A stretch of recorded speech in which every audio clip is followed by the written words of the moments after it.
ଆଜି ରାଜ୍ୟ ନିର୍ବାଚନ କମିଶନ ଘୋଷଣା କରିଛନ୍ତି 27 ଜାନୁଆରୀରେ ପଞ୍ଚାୟତ ଏବଂ ପୌର ନିର୍ବାଚନ ହେବ। ସେଥିରେ ବିଜୁ ଜନତା ଦଳ ସବୁବେଳେ ପ୍ରସ୍ତୁତ ଥାଏ, କାରଣ ନିର୍ବାଚନ ହେଉଛି ଗଣତନ୍ତ୍ରର ଅଂଶବିଶେଷ।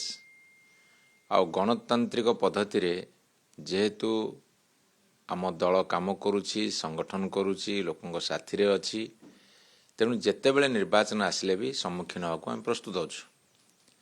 କିନ୍ତୁ ପ୍ରଶ୍ନ ଉଠୁଛି, ଏ ଯେଉଁ 1.5 ବର୍ଷର ଭାରତୀୟ ଜନତା ପାର୍ଟି ସରକାର ଚାଲିଛି, ଇଏ ବର୍ତ୍ତମାନ ମୁକ୍ତ, ଅବାଧ, ନିରପେକ୍ଷ ନିର୍ବାଚନରେ ବିଶ୍ୱାସ କରନ୍ତି ନାହିଁ।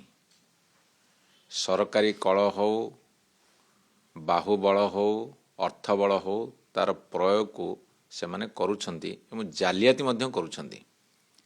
କିନ୍ତୁ ତା ସତ୍ତ୍ୱେ ଜନସାଧାରଣଙ୍କ ଭିତରେ ଯେତିକି ଅଶାନ୍ତି, ଅସନ୍ତୋଷ, କ୍ଷୋଭ ପ୍ରକାଶ ପାଉଛି, ତାହା ନିଶ୍ଚିତ ଭାବରେ ପଞ୍ଚାୟତ ଏବଂ ପୌର ନିର୍ବାଚନରେ ପ୍ରତିଫଳିତ ହେବ, ଯାହାର ପରିଣାମ ସ୍ୱରୂପ ସରକାରୀ ଦଳକୁ ହରାଇବେ। ଯେହେତୁ ବିଜୁ ଜନତା ଦଳ ମୁଖ୍ୟ ବିରୋଧୀ ଦଳ ଏବଂ ଲୋକଙ୍କ ସାଥିରେ ଅଛି, ବିଜୁ ଜନତା ଦଳକୁ ଜିତାଇବେ।